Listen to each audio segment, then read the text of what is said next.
Intercessor Camis? Yes. Shall I extinguish the Alma? Yes. You are shaking. Is it too strong? I will open the tent. Please. Can you open your eyes? No, past my meridian. The vision is too strong. Your hands aren't moving. I will position it for you. The first stone is at your forehead. Now the second is in place at your crown. You will feel the nape stone as I tighten the band.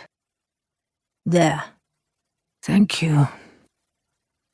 Intercessor Camis felt the sensations return. Flesh and hair and earthly scents. His heart dully thudded, a rasping dryness in his throat. Camis opened his eyes. Landon Rayburn was with him, and Camis looked about the tent, regaining his bearings. The swept earthen floor, the sacred instruments, the parchment and ink set out, ready to record his vision. Camis wiped the sweat from his aged hands, his white robe smudged with dirt, the leather pouch of dried Alma still hanging open at his waist. Landon secured the flap so the smoke funneled out and looked down at him nervously. I am well, Landon. Sit down, Camis said with a gesture of his hand. The two men sat on stones either side of a small fire pit, and Landon smothered the coals with a copper dish, placing a lantern amongst the ashes. Twilight had fallen since Camis had arrived at the Rayburn camp, and Landon's eyes pursued him in the dim grey light. What did you see? Intercessor Camis regarded the man. I am curious to know what you saw. Were you able to penetrate my vision?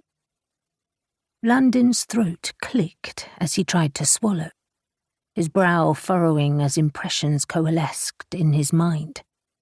I felt my heart being torn from my chest. Some great tide stealing my daughter away. He tried to smile. Such is a father's grief when his daughter marries. Camis saw real terror in the man's eyes.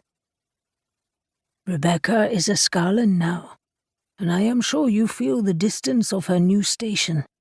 But the dread that hovers about you in this moment, it is stronger than that. You do not fear simply for your daughter. Landon frowned, then rose suddenly to close the tent. When he returned to his seat, he leant forward and whispered, What did you see? Please, Intercessor. Camis met Landon's stare. Around the seven-pointed Skalens star is a circle. At its heart there is a circle.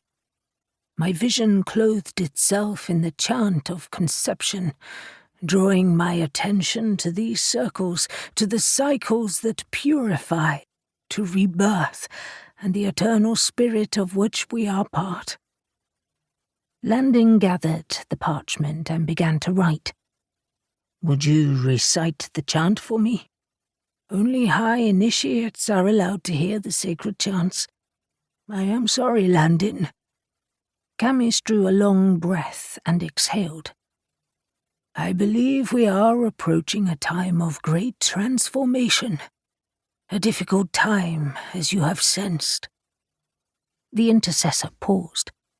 Landon, I came here not simply to teach you the principles of intercession as you have asked, but because I have seen you in my visions. The man looked up. You are connected to Velspars' fate, as is your daughter, but perhaps not in a way you will like. There are parts that are yet to become clear, but I must impress upon you that whatever sacrifice you are asked to make, it will be for the glory of Velspar. Landon licked his lips.